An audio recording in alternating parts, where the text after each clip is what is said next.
Aloha, everyone. Happy Aloha Friday. Thank you for joining us today at the May Public Health Training Hui webinar, LGB&T Cultural Humility Training, Knowing Our Place, presented by Kunane Dyer. I actually forgot to ask you how to pronounce that, and Madeline Sese Pasara of Hawaii Health and Harm Reduction Center. Before we get started, I'd just like to go over some Zoom housekeeping with some folks. Oops, call mic. First and foremost, all participants are muted upon entry. For all questions that you folks have, please utilize the chat box or the Q&A box located at the bottom of your screens. This meeting is being recorded and will be shared with you all and posted on the Hawaii Public Health Training Hui's YouTube channel. I would like to thank the organizers of this training, myself, as well as 12 members of the Hawaii Public Health Training Hui's Steering Committee. The sponsors for today's webinar is the Hawaii Public Health Training Hui, the Western Region Public Health Training Center, and the Public Health Training Center Network. For folks that are seeking continuing education credits, today's continuing education credits will be CHES, registered dietitians, licensed social workers, certified substance abuse counselors, and certified prevention specialists. In order to receive your CEs, first you must register and attend today's training. Following the webinar, I will be sending you all a Mahalo email that includes the evaluation link. Please complete that survey by next week, Wednesday, May 24th by COB. Certificates of attendance will be mailed out to you folks no later than Friday, June 2nd. And for folks that are calling in, please email me at makamai@hiphi.org with your name and your phone number for today. So I may make sure to send you a Mahalo email. And before I get started, I would like to introduce our guest speakers for today. The Director of Training and Professional Development at the Hawaii Health and Harm Reduction Center, Kunane is a leader within the LGBTQIA community.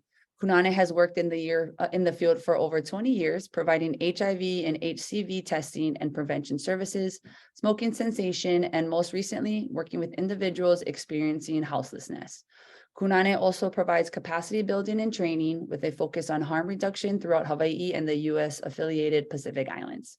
Kunane is a graduate of the University of Hawaii at West Oahu with a bachelor's in public administration. Kunane is a recipient of the Pacific Business News 2019 Business of Pride Award. Kunane continues to build and foster community relationships in both his professional and personal life. Next up, we'll have Maddie. Maddie began her professional career in 1998 with Utopia, United Territories of Pacific Island Alliance, Hawaii.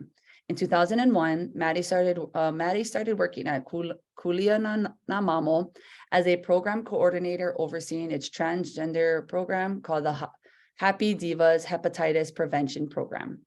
She then transitioned to working at the Life Foundation, now called Hawaii Health and Harm Reduction Center in 2005, as a HIV counselor and HIV prevention educator. Maddie also provides case management services and as a former smoking cessation specialist for clients under the Kua'ana Project, Hawaii Health and Harm Reduction Center's transgender service program. Maddie has now stepped into a management position as Kua'ana Project Manager, overseeing its transgender program, where she continues to build her leadership role and continues to work and serve her community that she is very passionate about. So without further ado, I'd like to hand it over to our speakers.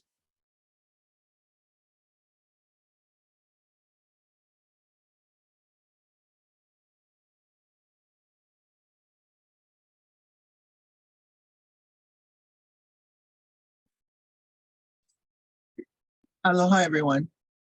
Just waiting for my partner.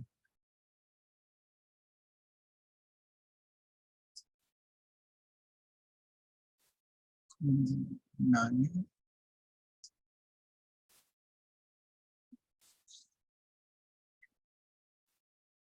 Well, let's while Konani gets himself to, I don't know what's going on, but thank you all for being here. I hope you guys really enjoy our presentation. If you have any questions, please just put it in the chat room as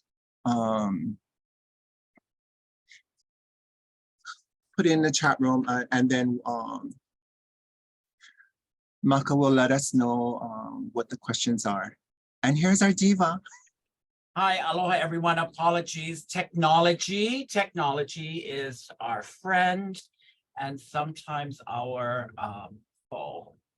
But welcome everyone to our training today. LGBT Cultural Humility, Knowing Our Place. I'm going to share my screen and get our video going, or get our slideshow going. So let me do that. And are you seeing the presenter view or the slides itself?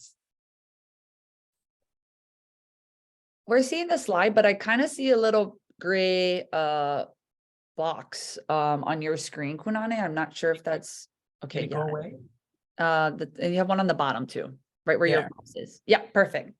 Okay, perfect. We are good to go. So just so everybody knows, we can't see anyone. If you folks have any questions or anything like that, put them in the chat or that Q&A box, and Maka's going to flag us to let us know there's a question. We're going to pause in between segments to take questions at that moment. I'm really excited. Maddie and I both are excited that so many people have joined and signed in to participate and hear what we have to share. We are at a pivotal place I think in time and in our history and our future when we think about our LGBT community. And I'm old school. I've been around a long time, so I still continue to say LGB&T, although just keep in mind that this is all inclusive of LGBTQIA++. That's just a lot to rattle off the tongue every time I want to mention. So when I say LGB&T, that's everyone on our spectrum. Okay. Also, if I talk too fast, let me know. I just had an energy drink, so. All right, so let me just start with we're from Hawaii Health and Harm Reduction Center, which used to be the Life Foundation, Hawaii's oldest and largest AIDS service organization, and the Child Project, which was our statewide syringe exchange program. And we merged to form Hawaii Health and Harm Reduction Center. And part of that is what we've discovered as we grew together is that our clients that were coming in for more than just HIV or syringe exchange. There was so much more going on with them. So our little tagline is reducing harm, promoting health, creating wellness, and fighting stigma in Hawaii and the Pacific. And we do a lot of work with the 6 jurisdictions also. And so that's where we are able to say Pacific. So we are at the intersection of criminal justice, HIV and Hep C care and prevention, mental health, substance use, and houselessness. And then also Maddie and I come with a lifetime of lived experience within our own communities itself. So yeah.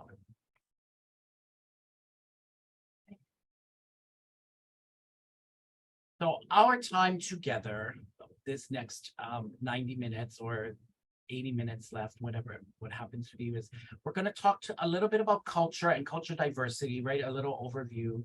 We want to talk about our own culture and history and māhū specifically, in our place in society, in our communities.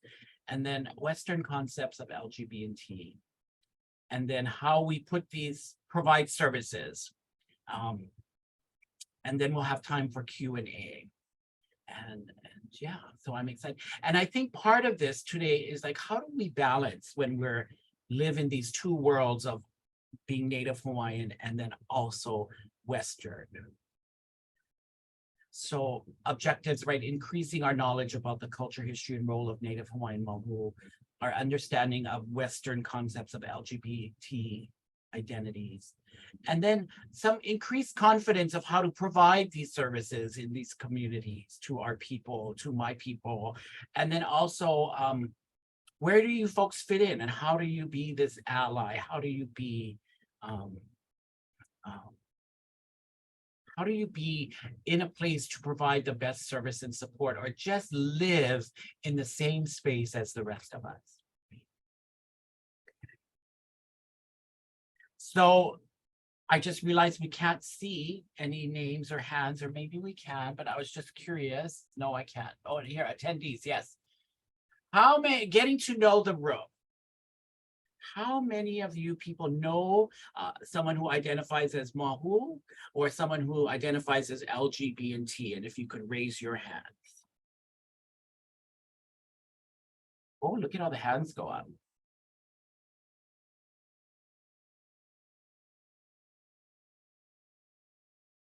Okay, perfect. So we didn't get to 100%, but I guess my next question, or a question for you to think about, is how do you know? How do you know if someone is LGBT or identifies as māhū, right? Because for some people, for some individuals, that's a whole experience to share our personal identities and our truth with the world. And even sometimes it could just be our colleagues, the friends we know.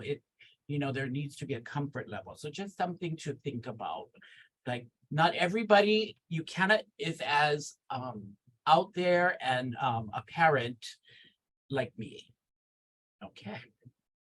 If that makes sense to you folks. Okay. So my little disclaimer before we move into the whole presentation is I'm not here, Maddie and I are not here to change your belief system, but we are here to encourage and hopefully share enough insight into our community that you will become, whatever it is you feel in your personal beliefs, and that you will become allies and be able to better provide services and support to someone who is māhū or LGBT.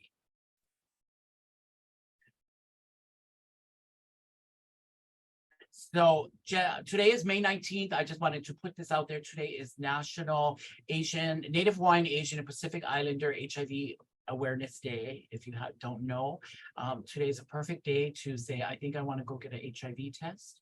It's also National Hepatitis Testing Day. So it's a perfect day to say, I think I want a Hep C test.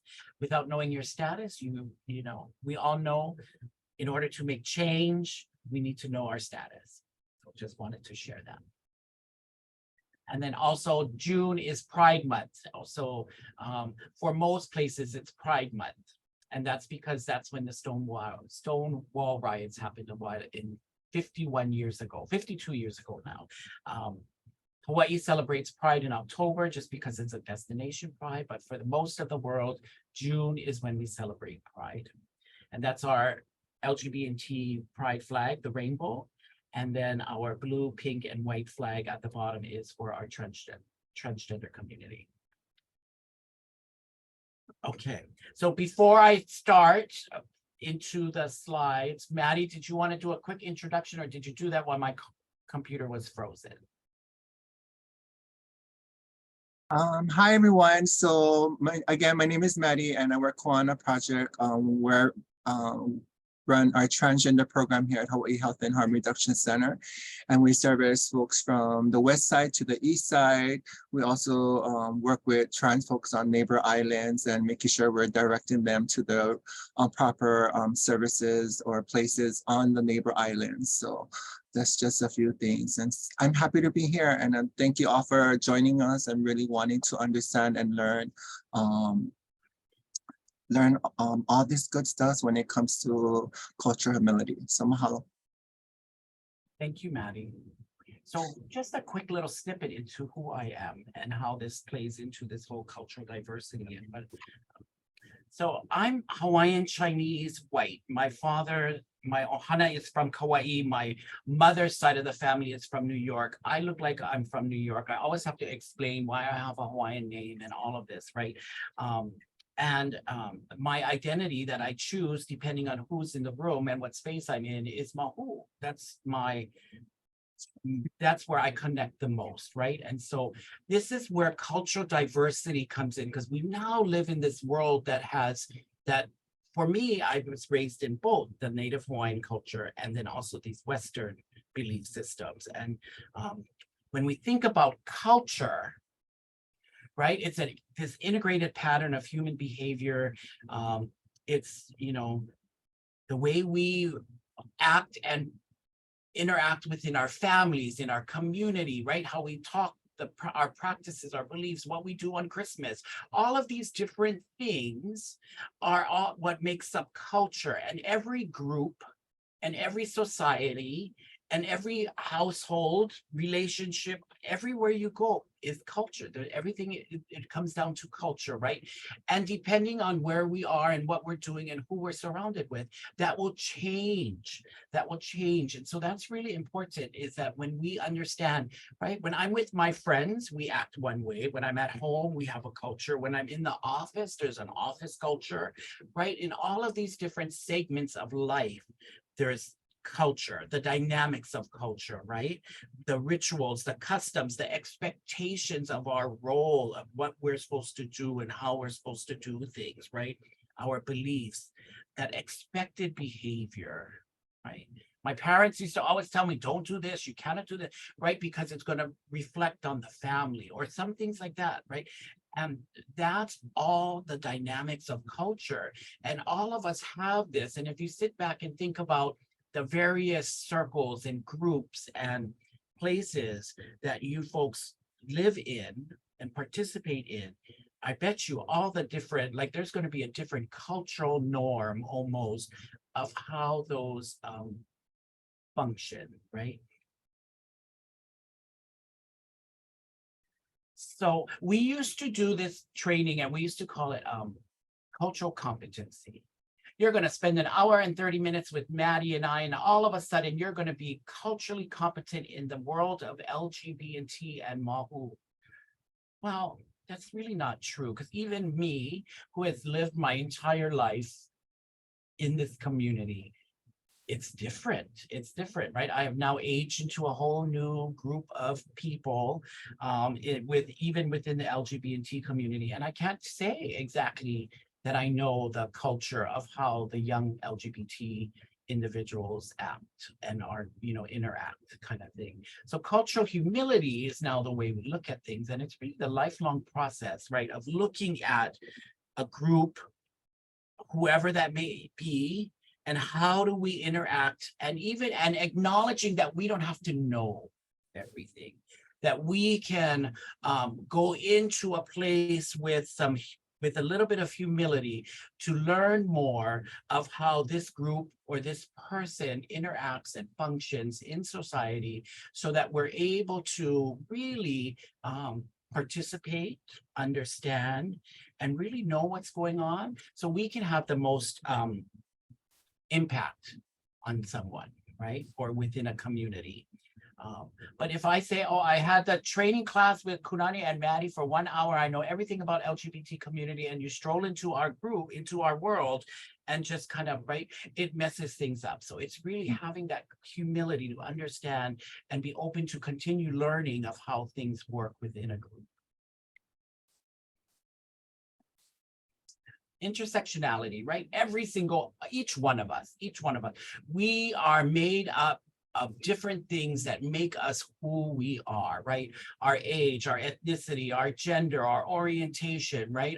Where we live. I live in Hauula, in the country, which functions very differently than when I'm sitting in Honolulu in Kaka'ako at my office, and I walk outside and everybody's in a rush, everybody's in a hurry, right? It's very different lifestyle, right? So geographic, all of these things, marital status,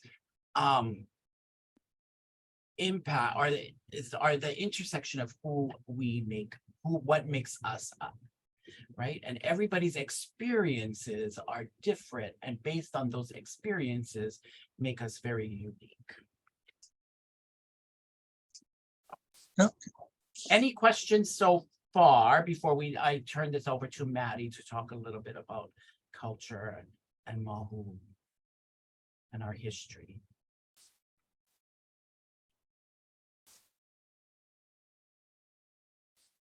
Okay, so quiet silence means you just think I'm fabulous, and we're going to move on to Maddie's, because she's fabulous also. All right, everybody, here we go. Maddie, your turn. All right, thank you, Kunani. So, so here we have a picture of a group that took part in a retreat that happened in the early 2000s. These were groups that came from all islands, and especially Oahu, and no one really knew each other except the clique that they came with. And once everyone started getting to know each other and started sharing stories, you know, singing, dancing, the hulas, sharing melon, all of this, everyone started really to realize that there was a connection and there was something that they felt that they resembled in someone else. And so by the end of this retreat, everyone became a big family. You know, we all started crying. No one wanted to leave because we felt this bond and this connection with all these different folks on different islands that we never thought that other islands would have the same similarities. So it was a beautiful thing. And at the end of this retreat, we all exchanged numbers, some became family, some got into the same work, and it's just beautiful how we're all still connected in some way to this day. Thank you, Kanani. And right now we're gonna play a video. I know some of you are asking earlier, what is māhū? I'm sorry, some of you folks come from the continent. So here is a video that is gonna explain. This is a video by Kumuhina.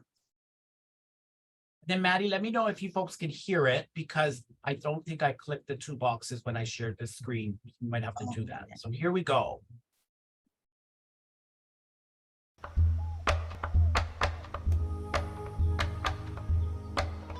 Perfect. Before the coming of foreigners to our islands, we Hawaiians lived in aloha, in harmony with the land and with one another. Every person had their role in society, whether male, female, or māhū.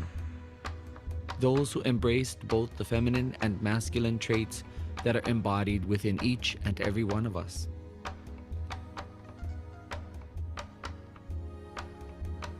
Māhū were valued and respected as caretakers, healers, and teachers of ancient traditions. We passed on sacred knowledge from one generation to the next through hula, chant, and other forms of wisdom.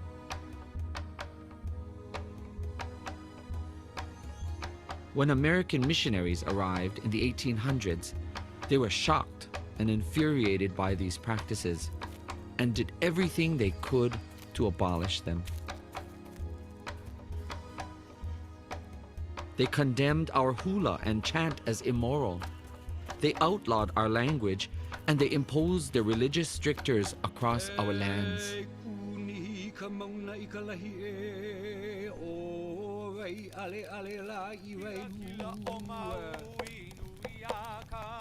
But we Hawaiians are a steadfast and resilient people. And so, despite 200 years of colonization and repression, we are still here. Kila kila o māhū nui a kama Kamalala walu aina o kulu e aloha e. Okay. So hopefully that gives you a little idea of māhū. I really, if you're ever in Hawaii, or if folks are here on the islands, there are the māhū, Kapai māhū rocks that are still here to this day, and it's in Waikiki area next to the police station. If you ever go there, please pay your respects, but please don't leave any leis or anything like that, because those folks don't like cleaning up the mess that is left behind. Well, they think it's a mess, although we're offering our respects. So please remember that, okay? When it comes to cultural terminology, this is Hawaiian. This is Hawaiians. This is their way of identifying their LGBT folks. When it came to their male to male, they were identified as noho aikane. And when it came to our female with females, you know, our lesbian sisters, you know, they're considered more aikane. But when it came to māhū, these are individuals that simulate or behaves in a manner of the opposite sex of, you know, the women, the femininity. And these were their, what we call transgender folks. So this is how we identify them, or, you know, person who born with both sex. And then the last one you guys can read, because I hate saying that word, because it really, really bothers me. So these were the ways that they really identify their LGBT folks, you know. Hawaiian folks were really on it, so. here we have documentation that Māhū folks did exist, and I'm going to read this. Okay, and so this is something that Reverend Cochrane Forbes stated in the 1800s. One man who has never dressed in male costume from his birth now labors under conviction. He appears truly humbled, but says he does not know how to change his dress. I told him that if he would be a follower of Jesus, he must make no reserve, but must be willing to sacrifice everything. Poor fellow, he has a hard conflict with his pride, but the sinner must be willing to do anything for Christ. So this is where the influence of the colonizers comes in and tells us that, you know, our way of living, our way of thinking is not the right way. And so this is where they start changing the beliefs of our people. Yeah, so remember that. So we do exist. Thank you, Matt. And I'm just going to chime in really quick because this is my soapbox moment. Again, this is where the start of in culture, in our history, in our communities way back, where we were told that we were wrong. And again, history is repeating itself in our world today, that we're being told we are wrong and things like that, right? With everything that's happening around the world. But I just wanted to really show that we have a place, and Maddie's going to talk a little bit about that right now.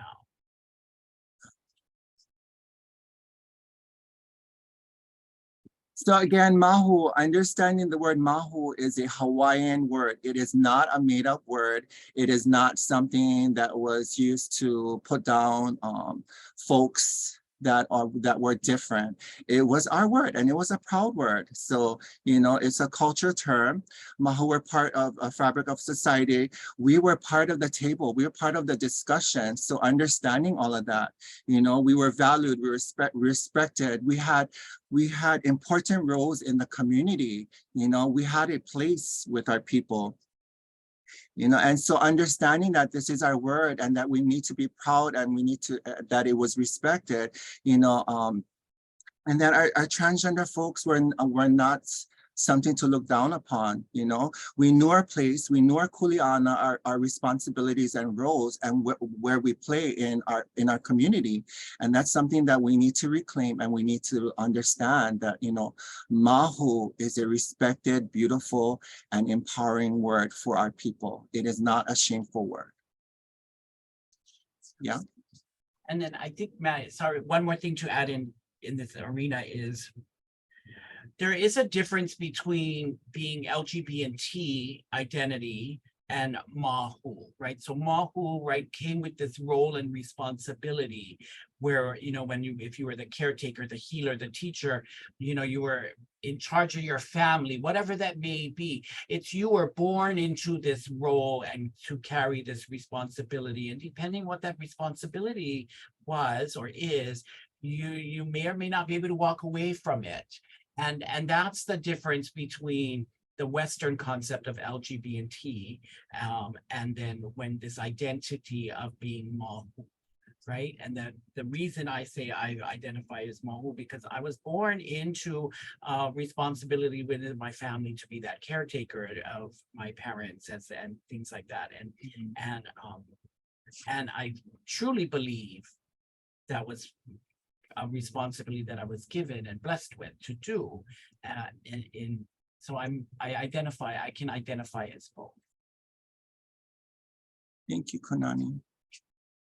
So ku and hina, when it comes to ku and hina, this is something that we all possess. Ku referring to the male fertility, the butch, the masculinity side, as to where hina referring to the female fertility, the nurturing, the caring, the softer side.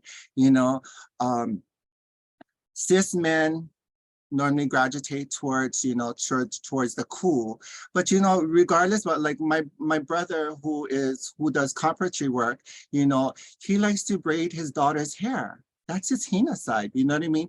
He likes to take care of his daughter. So that's where, you know, for them, this is how you know, when it comes to cis men and cis women, this is how they identify.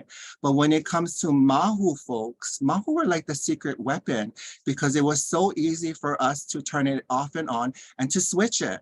You know, if it was time for go to war, we would go to war. When it was time to take care of our family and, you know, and doing the cooking, then our hina side. So we were really considered a secret weapon because how easy it was for us to switch it and how would play those roles. Yeah. Did I do that right, Kunani? This is the one part I really have a hard time. No, that's correct. That's correct. Thank you. Mana māhū. So in 2019, there was what is that? There was a TMT going on up at Mauna Kea. And what was happening was, you know, a lot of groups were going there. You know, our Hawaiian folks were there protesting at Mauna Kea.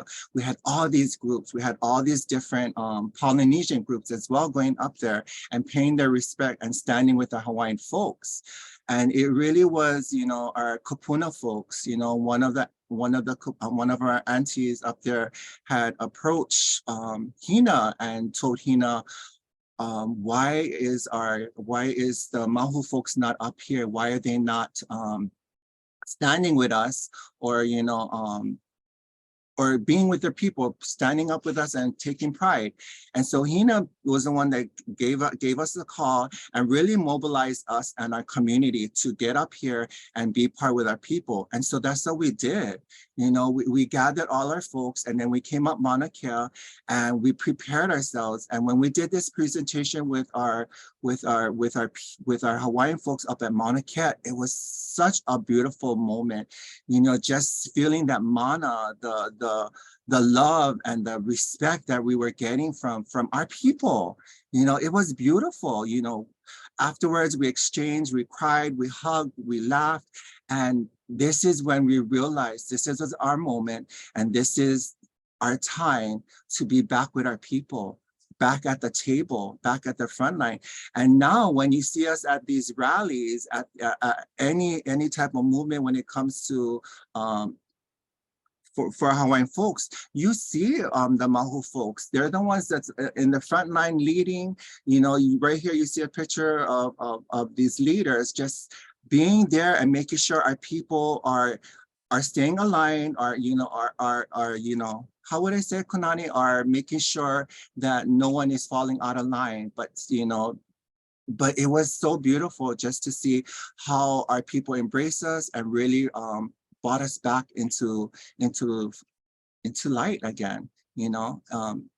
And, you know, I see some folks here that that's part of this, and I just want to thank you all, and I just want to say I'm glad that this happened. It needed to happen so we could be with our people again. Yeah.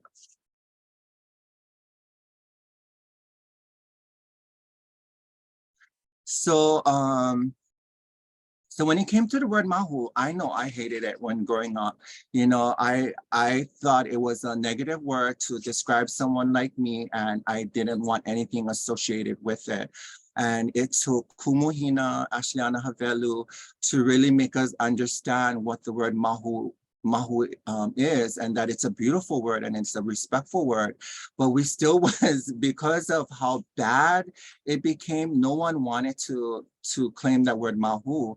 So what Ashliana did was she coined the word Māhū Wahine, so that way it would be softer, and that way our trans folks would embrace it.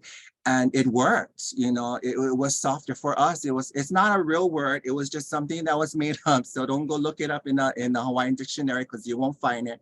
But it was a way of us making sure that our people would connect and would feel empowered by adding just wahine to Māhū. It really did help our community, and we embrace that word now to this day. From the late 90s to now, we still embrace that word. Some girls, you know, are very empowered by using Māhū wahine. Me nowadays is just using the word Māhū because it's used in such a positive way. And I have no problem anyone coming up to me asking me, are you māhū? As long as they're using them in a respectful way and not coming at me like, oh, you māhū. Because if you're gonna come in a very disrespectful way, then we're gonna have issues and we might throw blows. Just saying.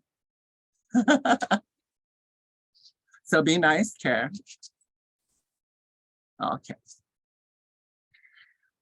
So here's some local history.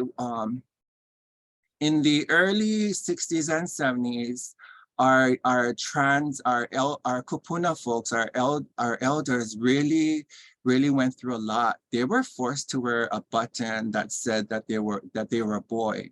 And the reason why they were forced to wear this button was because all these military ships were coming in, all the military boys were coming, and they would come down Hotel Street and they're picking up the queens. And so and so word got out, and their sergeants and the higher ups started coming out, and they started cracking down on all of this. And then what happened was, a lot of these militaries are acting like, oh, I didn't know that she was trans. I didn't know that they were like that. Girl, they all knew. They all knew where they were going and what they were doing, but that was just their way of trying to cover it up. And so what happened was this judge decided, because of all of this is going on, why don't you make them wear a button that says they're a boy?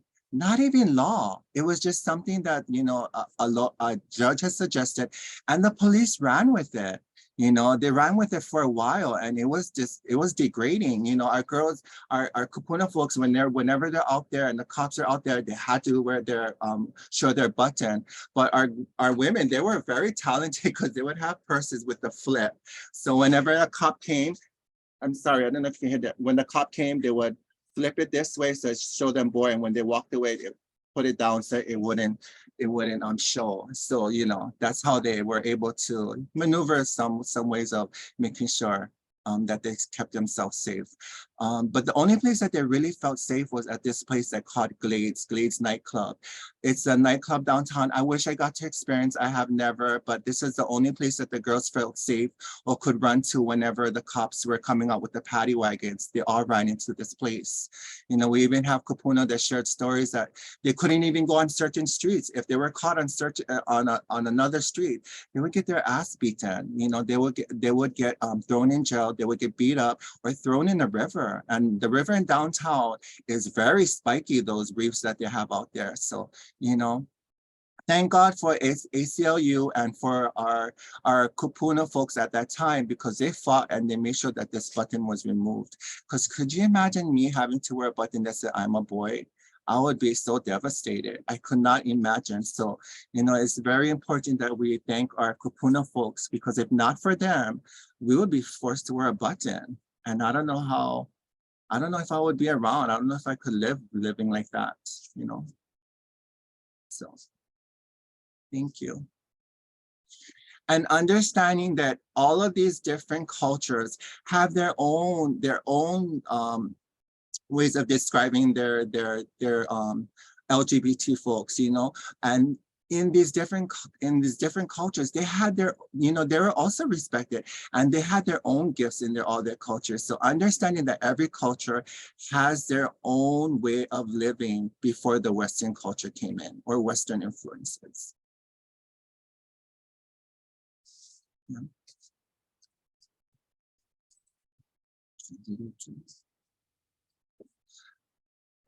When it comes to ohana, biological, and hanai, as to where I will say hanai, meaning my drag family,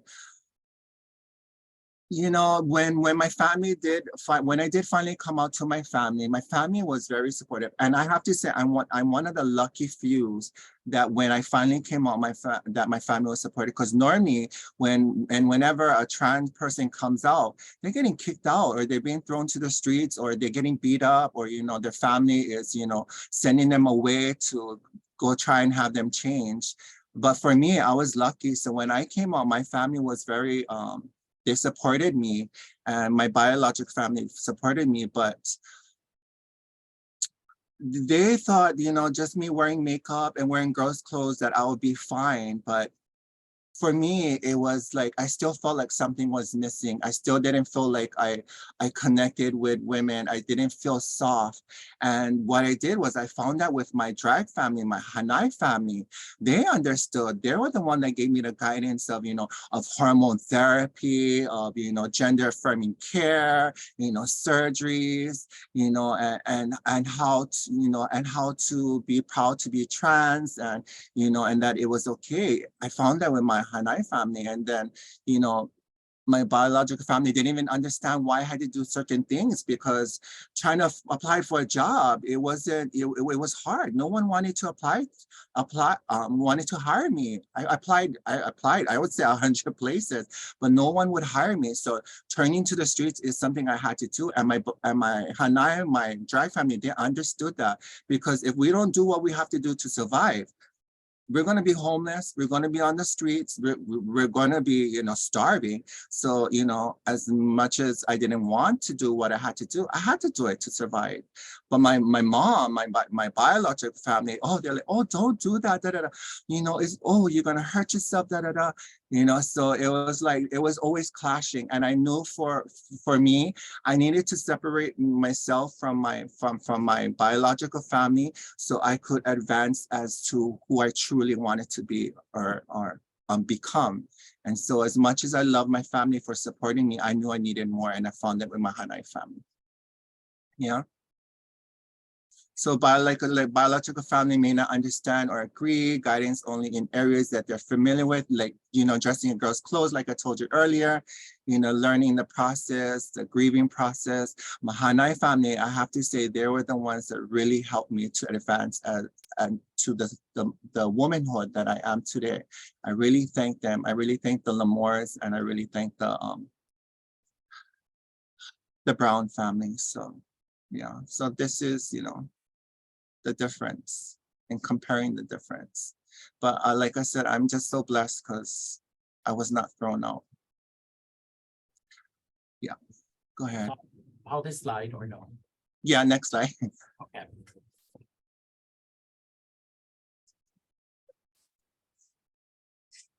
Can you do it? This part. Yes. So, as Maddie was talking about, like, our chosen family, our Hanai family, we've continued to see even more and more at a younger age that our LGBT, our māhū kids are being, kind of ostracized from their families. So they're out there trying to find their chosen family, their Hanai family. And so that's where we roll into this social structure. Like, when we think of the families, we think of that last column on the screen, the houses, right? So Ashton, Chandelier, Armani, Kobe, these are household structures, the same that you would think about in your own family, right? There's a hierarchy. So like Maddie, which she hasn't shared, is she's the mom, or she's the matriarch of this family, the Ashton house, right? And so there's her, then there's kids, and then there's another layer of kids, but the role within this Ashton family is set up the same way as if in your own biological, in your homes, right? There's the mother, kids down the line, and they provided that social support, that family support, the direction that Maddie talked about in the previous slide.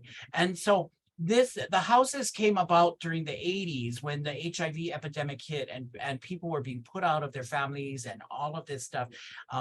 They started out in the East Coast, in Philly and in New York. And to this day, they still exist, providing that same structure and support to especially the youngsters, right? Our younger generation. And if any of you have time or want to go, if you watch Pose, that show Pose, or also Paris is Burning, you'll get a really good look into how the houses are, and their purpose and the benefit that they provide in the community.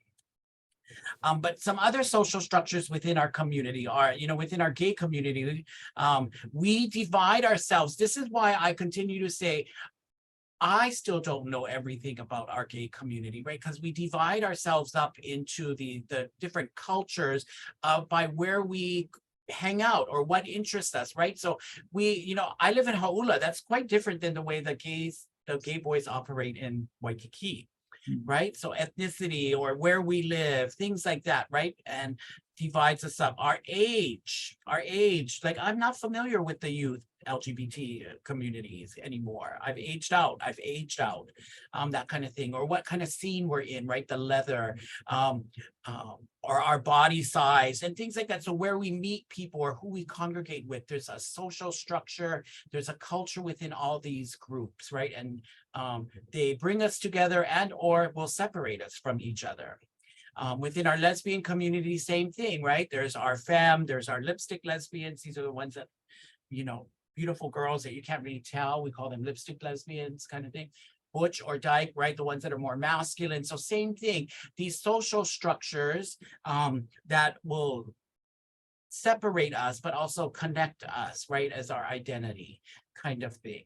And so it's really important to understand a little bit about that, especially with the houses, right? Because somebody might say, I'm going to bring my mom in when I come to see you, if you're, for counseling or whatever it may be, services that you offer. And Maddie might show up with that person. And in reality, at that moment, that Maddie is filling the role of mom and in that sense. And so that's where the support is coming from. It may not always be their biological family that you're going to show up when they say, I'm bringing my mom, I'm bringing my dad, I'm bringing my sister. It could be someone within their own house kind of thing. Okay. So I just put this slide in recently, with everything that's happening across the world and all of this anti-trans, anti-LGBT, and all these movements that have come back up. When we think about our culture, right, that's not the Hawaiian way. That's not how we do things, right? We live in a world where we respect each other, right? And I just put this in there because there's so much anti-everything that's again, not the Hawaiian way. That's a Western concept. So I just snuck this slide in today. So Maddie, you're unaware, but so yeah, so I just wanted to share that. So really quick, before we move into the Western and talk a little bit about the differences with Western concepts around LGBT, are there any questions that you have around māhū or the culture? Because that was kind of quick and brief and high level. And Yeah, Maddie and I are here to answer any questions, and we are open to answer questions now. If you catch us in long strugs, don't ask. Don't bother. It's not the best place to do it, but here is a safe space to ask any questions, whether it's about the content and or our personal lives. Yeah, so we have a couple questions that have popped up. I'm just gonna kind of wrap them off, and however you folks feel of answering, please feel free. Okay, so the first one that we had, somebody had just had posted, pardon their ignorance. They wanted to know a little bit more about the negative connotation towards the term homosexual.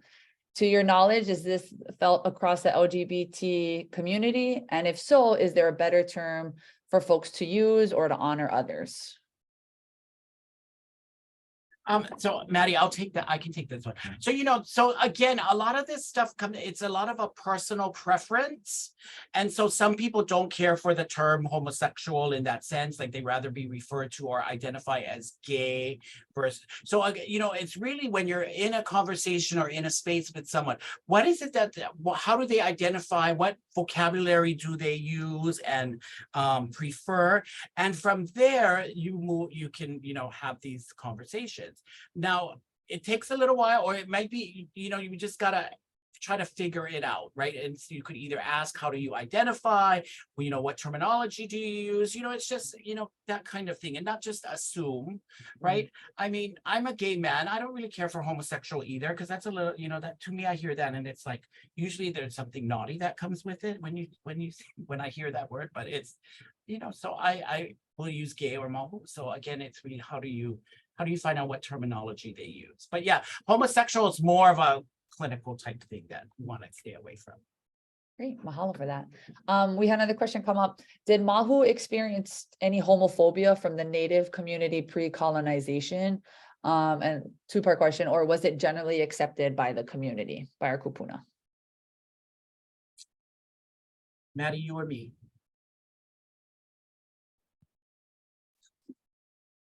Okay, I'm gonna go because I don't know where Maddie is. Okay, so from my understanding and the research that I've done is like, no, there, because of the role and the place and our for māhū within the in Native Hawaiian society, I haven't come across anything that was like that showed negativity towards these individuals, towards us, right? Even though I wasn't there, but I'm gonna say us. Again, it all came in as Western influence, came in and changed, not just, māhū, but like, right, you couldn't, all of a sudden, you're not supposed to speak Hawaiian, you're not supposed to dance hula, right? Western came in and started to change a lot of our practices and our beliefs. Oh, thank you. Maddie, did you want to come? Oh, okay, I don't know. No. Kunani covered it. Yeah, Hawaiian folks were smart. They knew, people were people. That's right. Hawaiian folks are smart. Next question. Somebody had brought up kind of like a long, I'm going to read it out and then maybe tease out the question kind of at the end, because folks, I think, are just like writing mana'o. Somebody had asked previously, is māhū only reserved in the beginning portion of your presentation, Maddie, is māhū only reserved for those of Hawaiian ethnicity? But we saw, like, as presentations kind of gone by, your presentation gone by, they now have this, they've now discovered that there is a deep reverence for those who are māhū and the specific role that they play. So for folks that are allies and kako'o, the community, would it be okay for us to refer to somebody that is not of Hawaiian ethnicity as māhū if they have such a role in the community?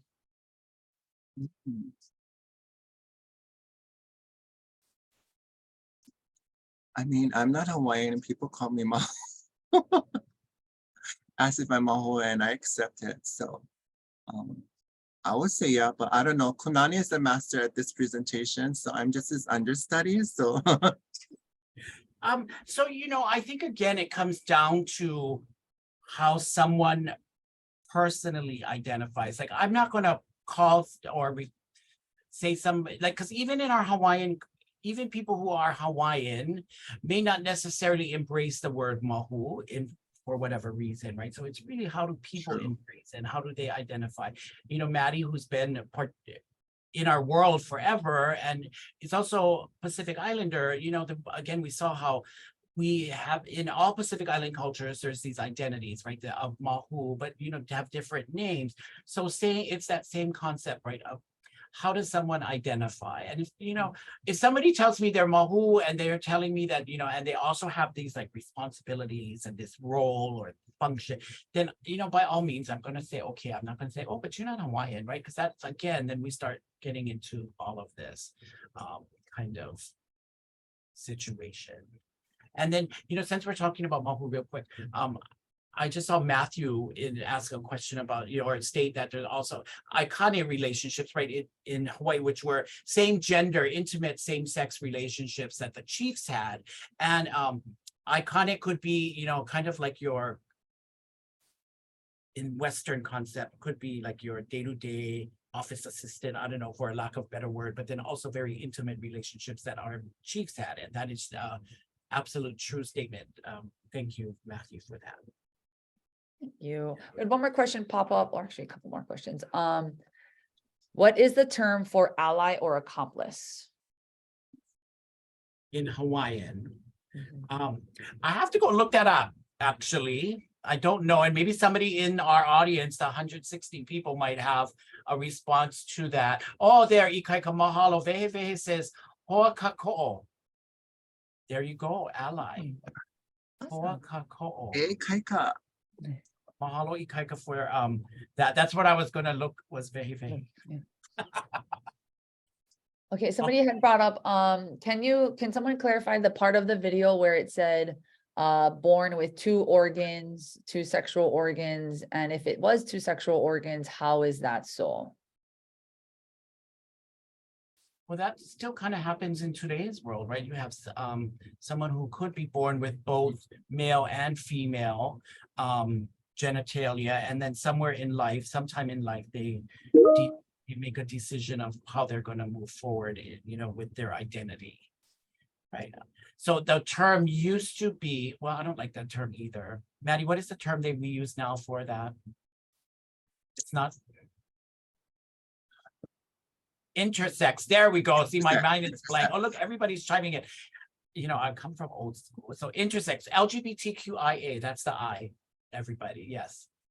Yeah, exactly. And somebody made a comment about that's much more comment about that's actually much more common than we see. A lot of times we just don't hear about someone, somebody walking around or sharing their biological identities and with just in general practice. So it is much more common than we think, and it still happens today. Yes.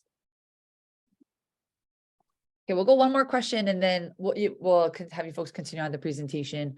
Somebody brought up, in relation to modern versus traditional terms, what other terms of harm and harm reduction and cultural within harm reduction and cultural sensitivity, what have you folks found works when engaging in healthcare or asking questions about gene set are protected by confidentiality or other related healthcare laws? Is that around trying to discover like how to, Maka, say that one more time? That was long. Yeah, Kalamai. Okay, I'm trying to like dissect too. Okay, in relation to modern versus traditional terms, what have you folks found works when engaging in healthcare, when you're asking questions about gene sets, when these are this information is typically protected by confidentiality or other related healthcare laws? So is that, if I'm understanding, like, how do you identify if someone is maybe māhū or transgender? And I think that might be where this question is, and how to appropriately ask these questions to kind of get to that place to a better understanding. Yeah, I think so. Yeah. So first I want to say, do you need to know? And if so, we actually have a slide further on about how to ask a two-part question in order to identify some of that. And, I have to say, most of us are okay. Like, if you're asking a question because it's going to really benefit the service and what you can provide, what you're providing to someone, you can politely ask the question. It's like, okay, and what's your sexual orientation or your identity, that kind of those type of questions, so you can get to the place. And I have a slide about how to ask questions, so I'm going to just kind of wait. And I see the question come up about non-binary. So let me get through this Western culture, and I think, Kevin, I might answer your question through those slides. Okay, so Maka, I'm going to move along. Perfect. Okay, so now we're going to talk about Western culture and Western ideals or terminology, right? So LGBTQIA+, right? We're talking about lesbian, gay, bisexual, questioning, queer, intersex, transgender, right? We have many, and then two-spirit, right? And all of these that come up now that we see across the binary, across the identity spectrum, and we continue, more to be all inclusive. So some key terms and concepts, and we're not doing a breakout or anything, but this is a way for me to put all of these words in one place from when we have a longer training. But, these are all Western concepts and terms around, queer, gender identity, sexual identity, coming out, right? All of these things pertain to our LGBT community, and even some for our heterosexual community and things like that. And so it's important to know that there's, when we're talking with somebody, are we using the correct terminology? Do we need to be asking some of these questions? That kind of thing. So for me, this is the easiest way to explain identity, attraction, expression, and sex and everything, right? So I don't know if you guys can see me, but my hand is on my head, right? That's my identity, my gender identity. How I personally identify male, female, somewhere in between, right? That's my identity. Attraction, if I put my hand on my heart, is who I'm attracted to. Who do I love? Who do I want to be intimate with? Who do I spend my time with in this arena, in that space, right? Who I'm attracted to. If I move my hand further down by my waist, my sex, right? My biological sex, or even current sex, right? Male, female, that kind of thing. And the expression is how I put myself out there, right? So identity, attraction, sex, expression. A lot of times people think these are all connected, and they're not, right? They're not, right? I identify as a male, but I'm attracted to male, right? For many people, they think, oh, if I'm a male, I'm supposed to be attracted to women, right? That's the kind of the societal norm. But I guess if you're in my society, that's not the norm. So these things are not all connected. And this is where I want to talk a little bit more about that, right? So my gender identity is my own oneself, how male, female, transgender, somewhere in between. Sexual orientation is who I'm attracted to. A lot of times, especially when it comes to with being in this world with, if you're in a relationship with someone who's transgender, or, you know, a man in a relationship with a transgender woman, a lot of people, we still have this mentality of, oh, but this person is transgender, so you're in a gay relationship. But that's not how it works, right?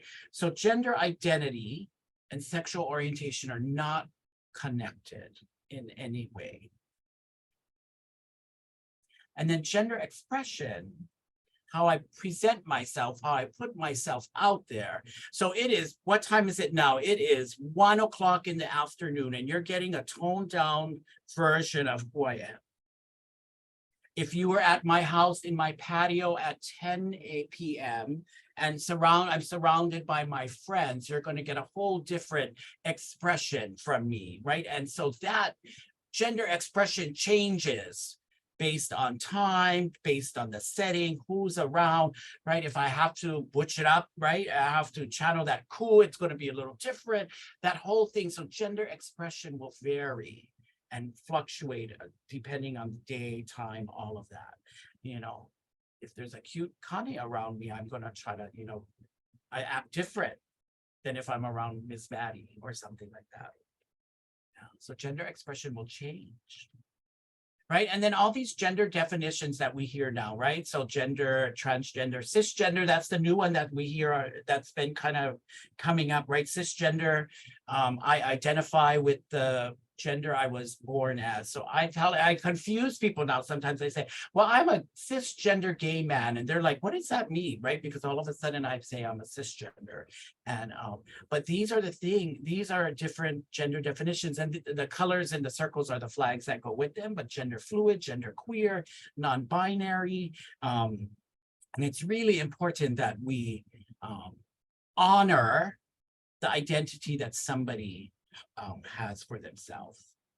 So gender non-binary, here we go, Kevin, I hope this helps. It's an umbrella term for someone who is, we will say gender non-conforming, someone who doesn't want to pick a spot on that line, right? So it refers to people who do not follow the stereotypes and the ideas of how they're supposed to look and act based on their gender at birth, right? Female or male. And again, this fluctuates, right? This can fluctuate.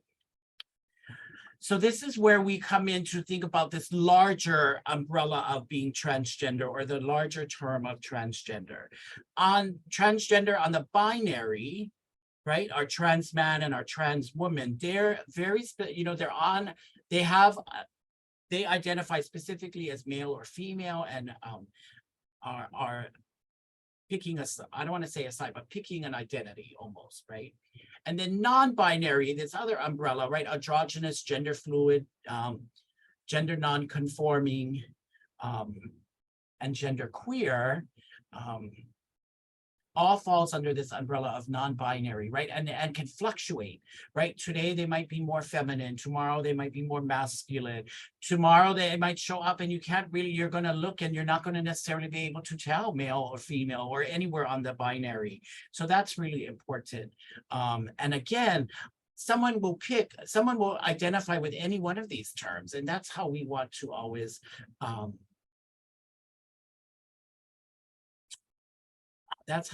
want to refer to them, or when we're speaking to them along that line. And we'll talk about pronouns, which becomes very helpful. And Ikaika, there's a question in there that says, what is the Hawaiian term for non-binary? And I'm wondering if you can hop into Vehe and maybe see what you can find.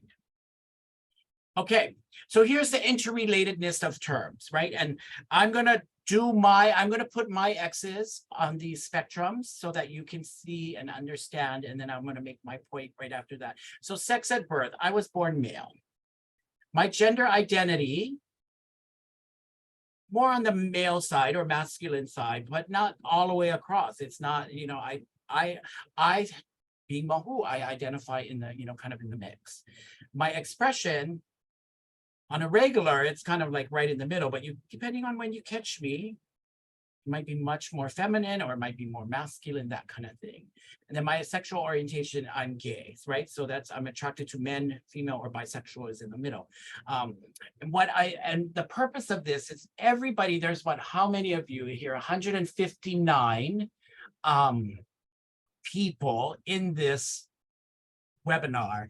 If all 159 or now 158, somebody dashed, did this little exercise, I would bet money that we would have almost every single person's paper is going to look different.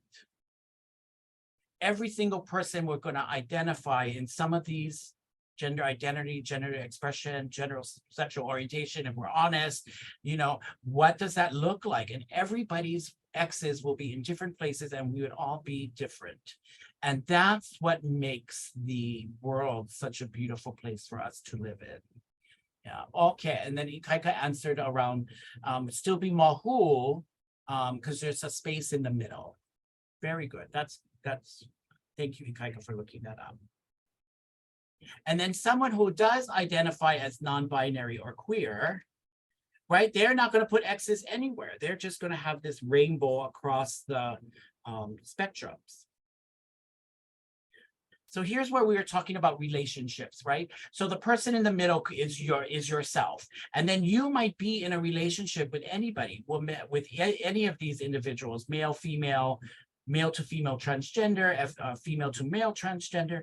And then how you define your relationship is up to you. So a transgender woman who identifies as female is in a relationship with a man or a male who identifies as male, and they define their relationship as female or as heterosexual, right? We don't automatically put that label on their gay because there's a transgender woman. Or maybe you have a female to male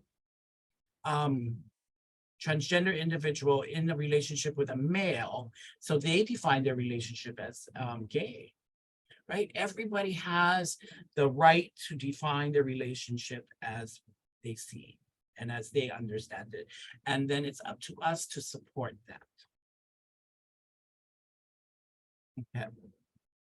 The questions around how do you ask some of these questions to find out, one, you know, if you're trying to find out somebody or what do they want, right? Pronouns are such a big thing now. They really are. And using the correct pronouns to be respectful to people, right? He, him, his, right? She and her. They and them is gender neutral. If you're not sure, use they, them. It's okay. Some of these others that are on here, the Z and the her, the HIR, these are pronouns and terminology that we know are being used on the continent. I haven't had any experience with them here in Hawaii anywhere, but just to make you aware, pronouns, very important, right? They can make or break a relationship when you're working with somebody or supporting somebody. And if you're not sure, just ask. Or here's another thing. You can say, oh, my name's Kunani. I use he, him pronouns. What's your name? What pronouns do you use? Because it normalizes it. It shouldn't just be a transgender individual that has to tell you what pronouns to use, that kind of thing. Normalize it. I have it in my email signature. I have it in my Zoom tagline, right, in the name. So yeah, so just ask. And if you make a mistake, it's all good. you can just say, oh, I'm so sorry. And then you go forward using the correct pronoun. But here's the ticket. This is what I love, right? Olelo Hawaii, right? Hawaii is going to be the answer to a lot of this. In Olelo Hawaii, we did not have pronouns specific for men or specific for women, right? Oya and ya and kona and kana are our pronouns, and they are not gender specific. Therefore, whoever, they are referring to whoever is being spoken about in the conversation. Gender neutral pronoun. Our people were way ahead of the game, everybody. Okay, so gender neutral language, right? Who should use it? We should all use it. It shouldn't just be the transgender community. And why? Because it creates respect, acknowledgement, inclusivity. It makes it a safe space for the person who you're working with, for them to come and share with you, right? And then you can just introduce yourself, right? My name's Kunane, I use he, him.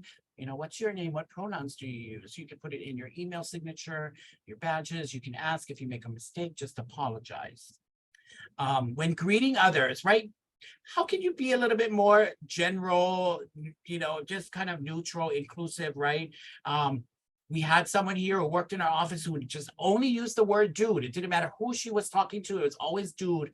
And, you know, some of the women and some of our transgender girls got, you know, it didn't sit well, right? So, you know, how do you use some of this more gender neutral or just more neutral conversation, right? Folks and friends and you all and everyone. And then you don't have to worry like, oh, about anything. And then always people first language. This is something I just put in here all the time because, you know, when we're working with people or talking with people, it's really about the person. Everything else is just extra, right? Someone who's living with HIV, someone who may use substances, someone who engages in sex work, someone who is LGB&T. Yeah. Because, you know, again, it comes down, if you're not from our community, you don't necessarily should be using our terminology. So on Soji data, these are just resources where you can find more information about our community. And so any questions around Western before we let Maddie highlight a few things around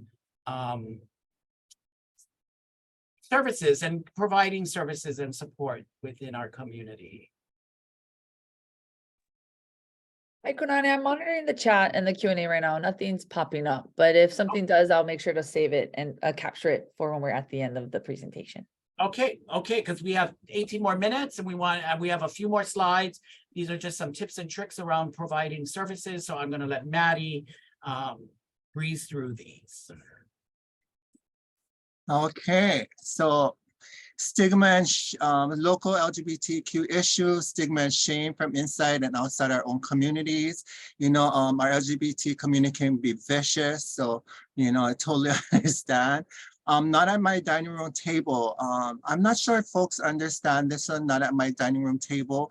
Konani, can you share your story on this one? Because you have a good story.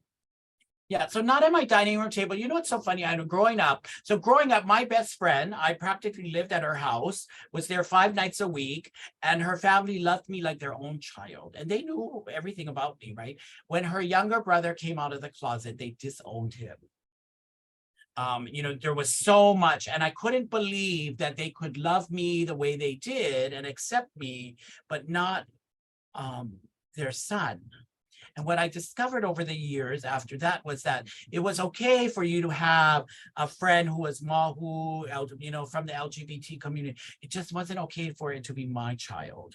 And I'm happy to report that that has changed now. But I also know that part of the reasoning and that impacted the way they felt about him at the time he came out is that they all of a sudden were became more religious. And so all of these outside factors started to play into the acceptance of their child. But this is not an uncommon situation. So not at my dining room table. Thanks, Maddie. Thank you. And then you have culture, you know, the lack of knowledge from service providers can cause risk and harm to our community. Substance use plays a big part, especially when you don't have family acceptance. You know, a lot of trans folks really want to numb the pain.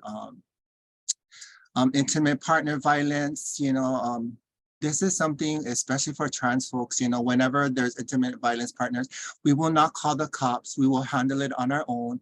And this is from personal experience. You know, I can think of a client that called the police for help because she was being abused by her partner.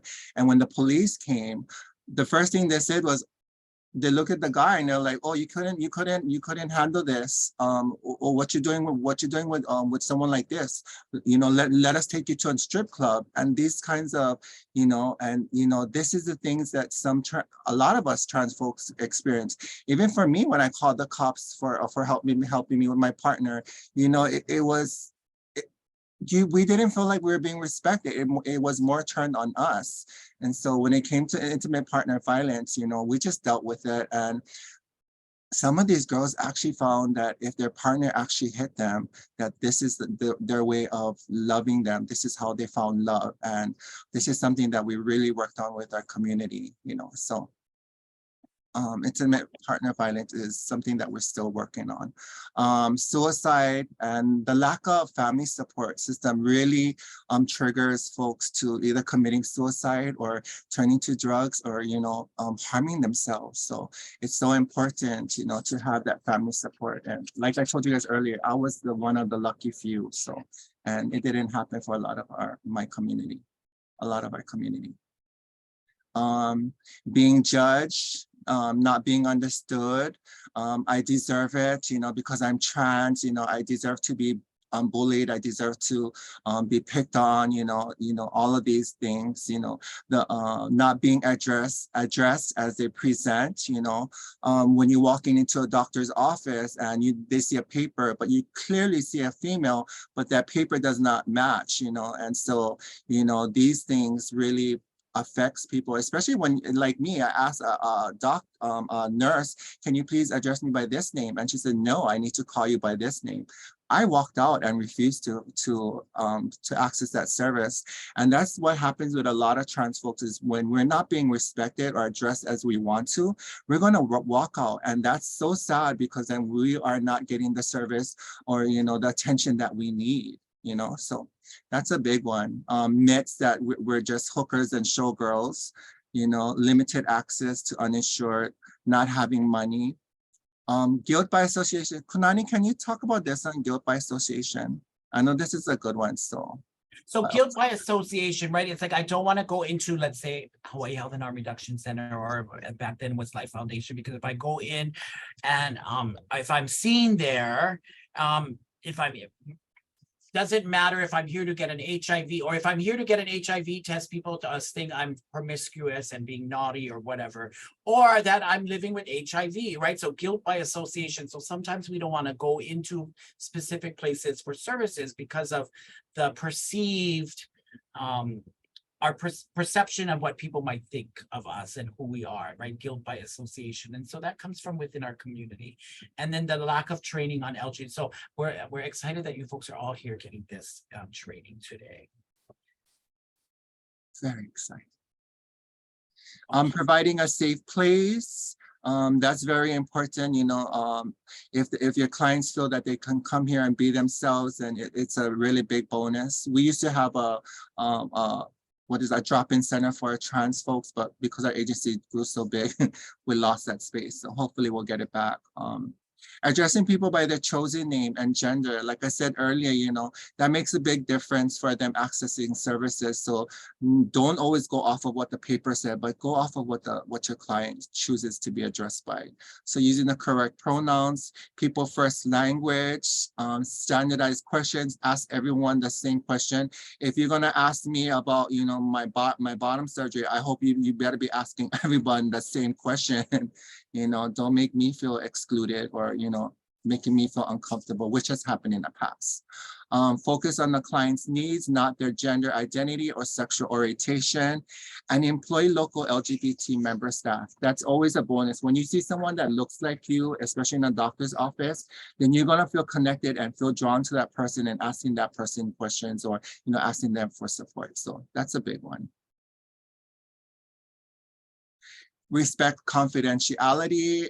I'm telling you, this is a big one, because if you ever broke confidentiality with that client. I'm telling, especially when it comes to LGBT folks, we're very loud, and we would tell our whole community, don't go there because they will loyalty, or they don't know how to keep their mouth shut. So, you know, confidential is a really big one. Accompanying them to the appointments, especially when they're new or they're just transitioning, you know, they're gonna need that extra attention. And so going with them to their appointments, if you can, is a big plus. And that just really shows that you support them. Offer diversity in staff and referrals, be culturally sensitive and appropriate, provide one-on-one counseling. And this is a hard one, but listening. You know, sometimes we want to give them the answers, or we want to share our story and all of that, but sometimes they just want us to listen to them. So just being there just to listen is always a big one. Manage your own discomfort. You know, some folks are very religious. So if I'm going to come there and talking about, oh, I had sex with 100 guys last night, I don't want you to judge me. I just want you to hear me and just be there for me. Okay. Be client-centered and check your privilege, because some of us actually come from privilege, and sometimes we don't realize that, and then, you know, and then we forget. So check your privilege.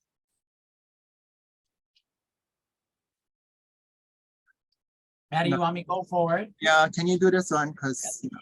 Okay, so here's some things like asking the correct questions, right? If you're trying to determine, or if you want to collect data around someone who, or how many people you may serve that may be transgender or identify transgender, the easiest way is to ask a two-part question, like what is your sex at birth, and then what is your current gender? And then you are able to have a better understanding of who's in front of you, who's accessing services. You know, we do sexual health.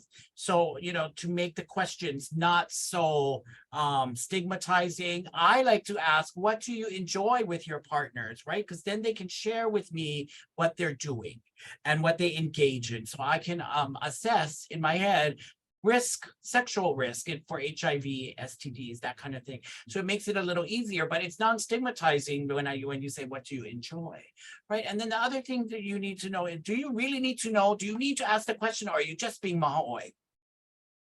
Are you just being māhū? Because if you don't need to know, don't ask. If it has nothing to do with what you're doing for the person, then don't ask, right? It's really not necessary. With the name and the pronouns, a lot of electronic medical records have a place for their preferred name or chosen name, nickname. You're able to write, right? If it's somebody named Richard and they want to go by Rachel, you can put in Rachel and she. But if you don't have that capacity in your electronic medical records, just write it at the top of their paper, whatever they fill out when they're coming in to see you, or whatever paperwork is following that person around, because it's so important that we use that name and pronouns everywhere. Yeah. Oh yeah, sorry, māhū means nosy. Don't just be nosy. Put policies in place in your programs or agencies, or even standardize the way you operate in your practices or things like that around the preferred name, pronouns, then there's no confusion. There's no confusion amongst whoever they may come across.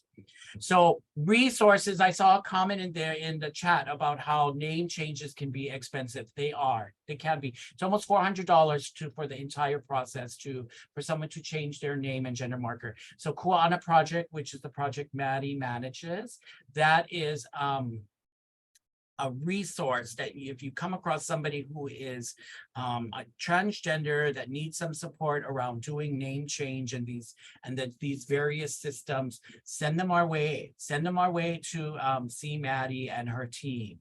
Perfect. Here's a list. We're going to send out these slides so you have this list of resources, not only on Oahu, but also on the neighbor islands. There's lots of support out there for everyone to access. And of course, Maddie and myself are always open to, chime in where needed. Then big question, are you an ally? Are you an ally? And that doesn't mean when you're standing next to me, you're going to have something to say to stick up for me or, chime in for me. I can do that myself. What I need is for the person an ally to stand up for me and the community when I'm not in the room, when we're not in the room, when we're not at the table. to say, oh, no, that's not right. You shouldn't say those things. Oh, that's not correct. This is really what the understanding, that kind of thing. Right. So that's an ally. And I challenge and I ask all of you to be allies. Right. And if we just live aloha, right, with the respect and love for the person and everyone around us, this would be a beautiful place. I'm hopeful and I pray that we don't end up having the same issues that we see now hitting the rest of the nation. Some information of our team and our services. But we're at the end and we have 6 minutes for any more questions or that you may have for Maddie and myself. And Maka, I guess I'll let you take it over from here. Thank you both so much for that really informative and just educational webinar. I hope that everyone that was spending their lunch hour really found some like rich value from these conversations that Maddie and Kunane have shared. I know I did. I don't know. And like right after you saying about the ally, I was snapping my fingers, like preach, keep saying. So for folks that are like technically wise, for folks, yes, there will be a video. I will be sharing the recording with you folks after this webinar ends. Somebody actually, right before we bounce off, somebody had asked, check your privilege. What else, if you folks could elaborate on that, even though it is pretty self-explanatory, but like in the context of maybe that you folks have worked at, what would you say to somebody that need to check their privilege? So, you know, I added that in a while ago, but it's really what's maybe easy and might have seemed like simple for you or for someone doesn't mean it's the same experience for someone else. So if we can just honor that, right? When I think about our LGB&T community, our māhū community, right? Accessing services, just walking through the door somewhere is a big thing. And although you might think it's really easy to walk in and, you know, ask for whatever support service, whatever, or even to go to the grocery store, right? All of these things that some people see as easy can be a lot for someone in our LGBT community, in our māhū community. So that we have the privilege, and even for me, right? Look a little bit more haole than Hawaiian, look, you know, on that fair side, not, you know, things can be a little easier for me, you know, just like it can be for everybody. We just need to understand that and not dismiss people or people's experiences. Thank you. One question actually popped up in the chat. Is it okay if I share your folks' emails in the Mahalo email? So if folks have any questions and wanted to do some follow-up to reach out, would that be okay if I could send there? Of course. Our contact information is on the slide. Oh, I close the slide, but it'll be included in the slide that you send out too, that will send you welcome. Awesome. Okay, thank you. Somebody asked, do you folks have any advice on dealing with others in a professional setting who are not up to date on these issues? Attend this training. I'll share. So, you know, the big thing, as long as we know what our capacity is, right? So maybe I don't know how to do or work with the person who's coming in the door that from the community. And so you could just ask them. They're happy to share. It's easier to ask than it is to always have to clean up a mess because I put my foot in my mouth or something like that. Or maybe you're not the right person to serve them or support them. And maybe you're going to ask a colleague to come in and kokua also. But definitely, as long as we know our capacity and what we can do and what we don't know, then that's the first step. And then I saw somebody put in, it's at the tree at Hauula Beach Park. Yes, I live in Hauula, right up the street. I walk down and I sit under that tree all the time. And, you know, it's going to be gone soon with this whole sea level rise. It's starting to wash away the root. That's 2 years ago I took this picture and it's already changed the landscape. But yeah, I'm from Hauula. I'm born and raised Hauula, so. Okay. And somebody else, okay, sorry, just a couple more questions for like technical stuff. Yes, for folks that have attended, you will receive a certificate if you complete the evaluation that I'll be sending that link in the Mahalo email shortly after this presentation has ended. And for folks that complete the complete the evaluation, you will get your certificates no later than June 2nd. I'll get them out earlier if I'm able to.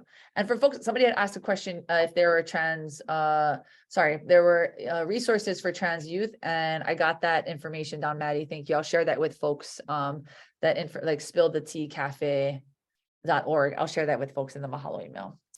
Well, that brings us right to 1:30. Thank you so much to the two of you for being our speakers today.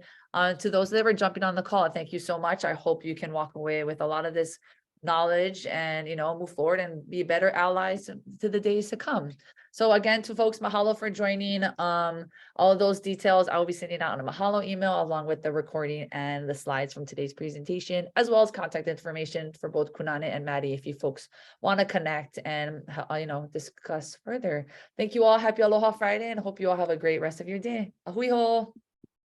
Thank you. And if you're still there, Kehao, I am very close friends, grew up with the Millers, so I know who you're talking about. Have a beautiful day. Aloha. Ahui ho.